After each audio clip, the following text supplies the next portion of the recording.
보육원이나 위탁시설과 같은 곳에서 지내다가 만 18세가 되면 홀로 서기를 하는 청년들을 자립준비 청년이라고 말합니다. 이 자립준비 청년들이 사회에서 당당하게 살아갈 수 있도록 하는 각종 지원 정책들이 필요한 상황인데요. 지역사회단체들이 모여 지원을 논의하는 자리가 마련됐습니다. 구혜희 기자가 어떤 내용인지 취재했습니다.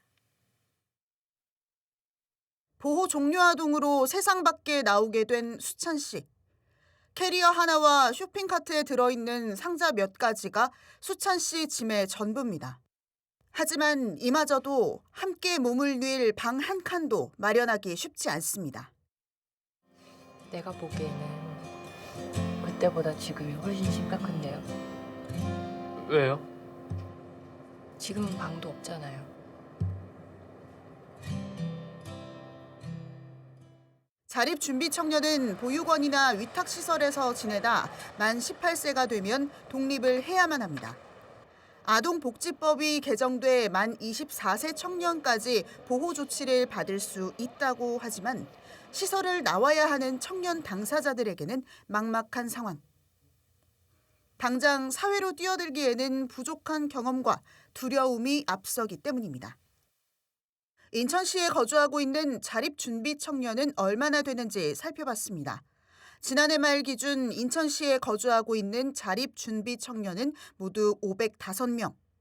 미추홀구가 132명으로 가장 많았고 연수구, 중구, 남동구, 그리고 서구가 그 뒤를 이었습니다. 이런 자립준비 청년의 홀로 서기를 돕기 위해 지자체가 팔을 걷어붙였습니다. 지역사회에 있는 기관이나 단체가 자립준비 청년 지원을 위해 머리를 맞댔습니다. 지난 2023년 11월부터 시작된 자립준비 청년 지원에 대한 논의는 올해로 세 번째입니다.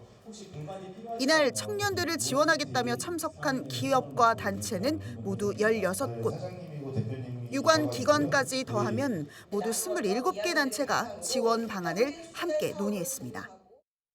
이제는 각 기관별 전문성을 가지고 자립준비 청년들을 실제적으로 좀 돕고자 하는 개인과 기관들이 모여서 그런 이제 어떤 사업들을 좀 추진하고 계신지를 같이 정보 교류를 하고 같이 협업도 하고 자립준비 청년들을 위한 구체화된 뭔가 방안, 프로그램 사업들을 기획하는 자리여서 좀 의미가 있었던 것 같고 실제적인 변화들도 있었던 것 같습니다. 서구는 또 최근 사회적 문제로 떠오르고 있는 고립 은둔 청년에 대한 지원도 고민하고 있습니다. 서구에 거주하는 것으로 추정되는 고립 은둔 청년은 모두 10,000명 수준. 우리 흔히 말하는 고립 은둔 청년에 관한 문제가 있는데 이 청년들을 어떻게 다른 청년들과 다른 어른들과 같이 대화하고 소통하고 손잡고 일할 수 있는 광장으로 나오게 할 것인가에 관한 문제를 좀 본격적으로 우리가 좀 고민해보고 어떤 시범 사업을 해보려고 합니다.